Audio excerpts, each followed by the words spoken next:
The Newman Own Creamy Italian Sauce. Já se tady na tu pastu. Ale mají tady normálně kovový příbory. Skoro si je chci vzít jenom. Pak je tady pasta, vegetariánská, barevná, trikolora, německá trikolora. Máš tady housku? Máš na to cream cheese? Housku zapomněli rozpíct. Čerstvá z mrazáku. Jenom odležela. Jsou nějaký kukísky, máslo, a nějaký brownies, který je tvrdý. Tvrdý jak co je? Je brownies, tvrdý. To nejde taky do křehoučky, jak to kousneš a vyteče ti ta čokoláda na to. Ale na letadlo jako dobrý, no. Pak je tady nějaký salát, no. A na ten dressing, to je zajímavý, jo. Ten dressing je větší než ten salát.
Tak jaká je?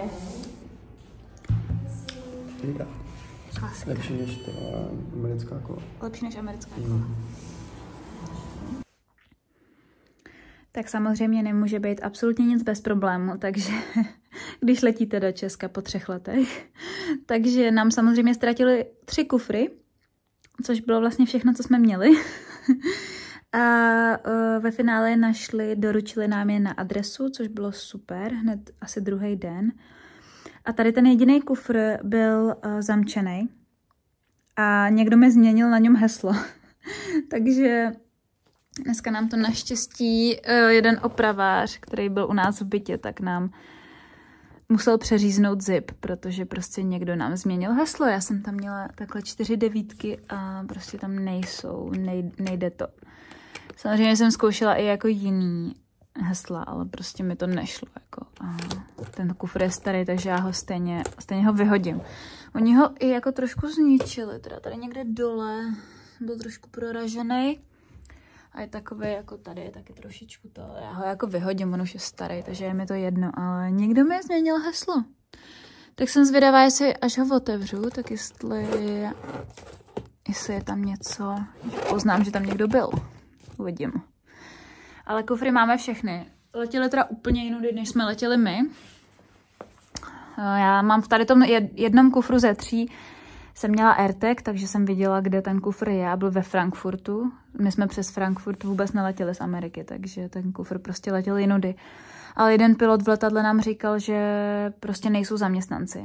Není dostatek zaměstnanců, takže to prostě jde pomalu, jsou tam chyby a tak, takže Kdybych letěla jenom na dovolenou, tak bych určitě letěla jenom s carry-onem.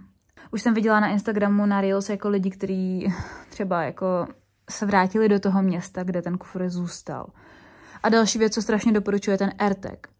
Protože to je fakt jako super věc, že já, když jsme ztratili ty kufry, tak já jsem vlastně i tý ženský tam řekla, kde ten kufr je, protože jsem to přímo viděla na té aplikaci a myslím, že jí to pomohlo, že jako říkala, že to je super, že to tam máme.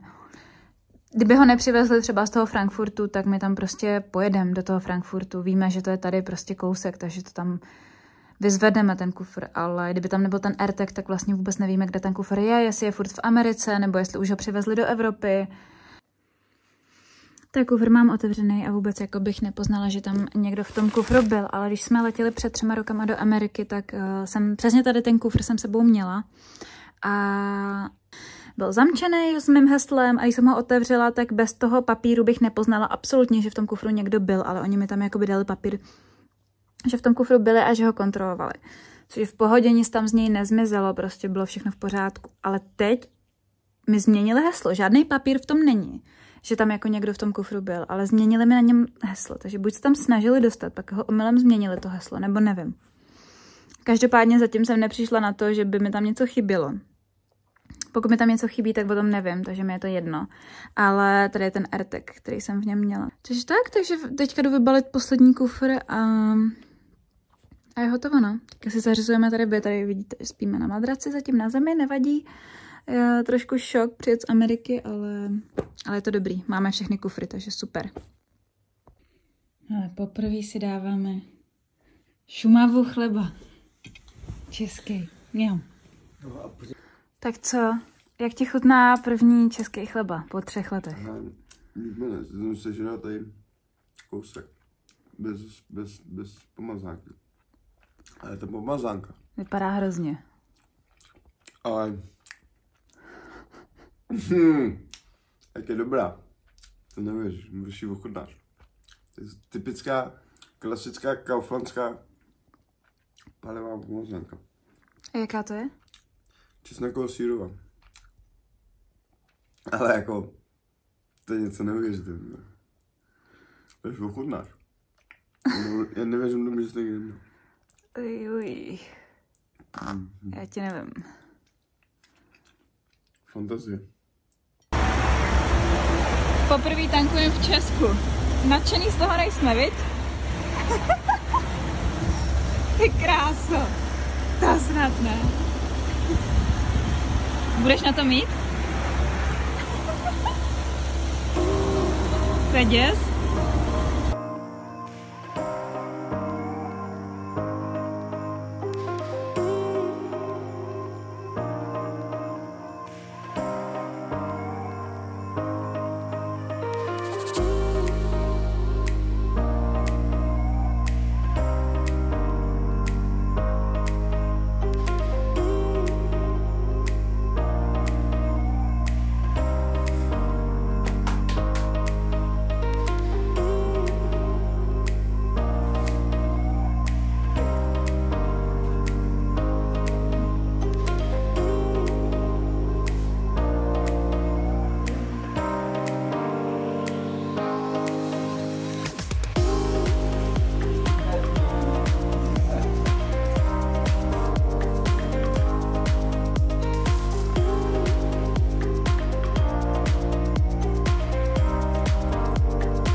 třeba se šunkou a s koldou.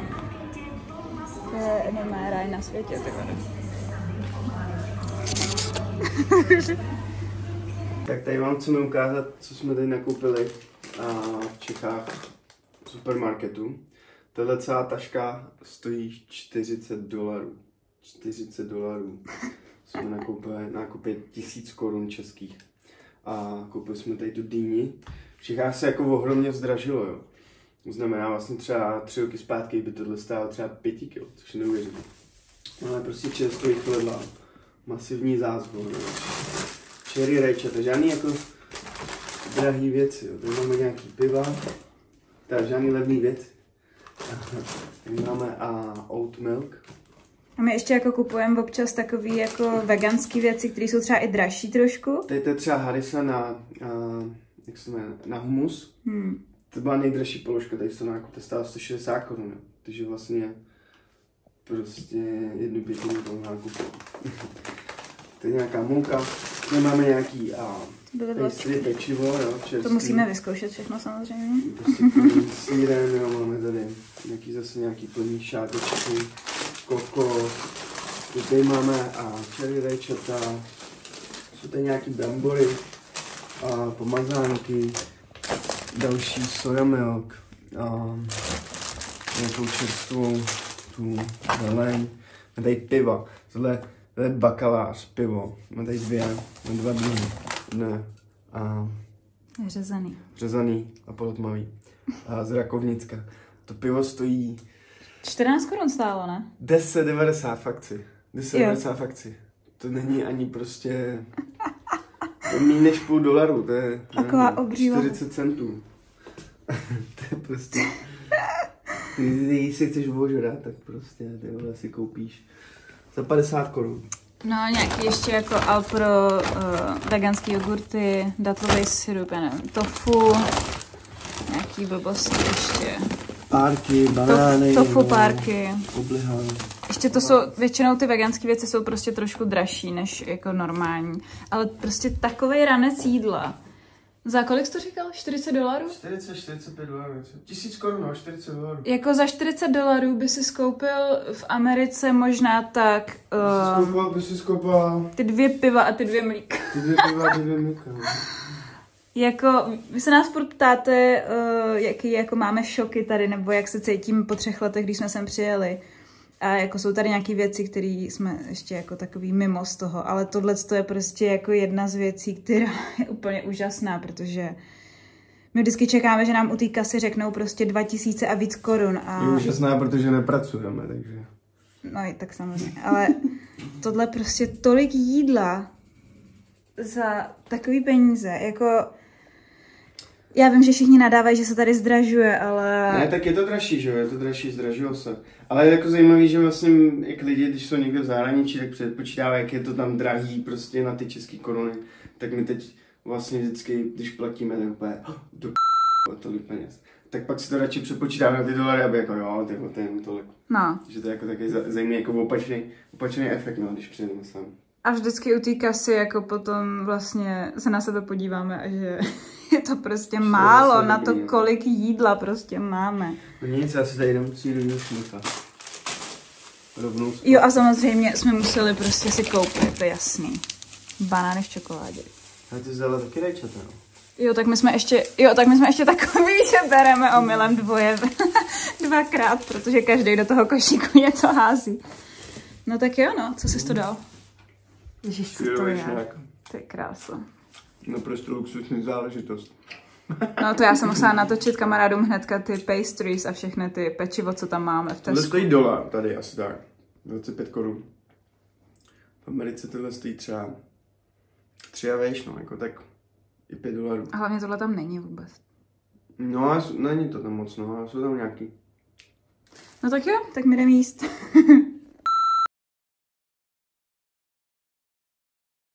Říkal, že to byly tvoje. To je moje oblíbený kalhoty. Musela prasknout guma, nebo co? Já si myslím, že nepraskla, že to takhle bylo doopravdy. Jsem tenkrát, když jsi hrál fotbal, tak jsem měl stejně jako Robert Karluš, no. A co ten pás? Ježišmarja. Říkám, praskla guma. Teď by ses vešel do jedný, to jsi nenosil tohle. To jsi nosil? Jo. Opravdu jako je. Ty říkáš, to byly oblíbený kalhoty, ty 3/4 si tenkrát nosila. To bylo něco mezi kraťasama a dlouhýma kalhotama. 3/4 jsme tomu říkali. Má tenkrát móda. Jo, to si pamatuju, ano. Já jsem tomu říkal to, no, kraťasy s dlouhýma nohavicemi.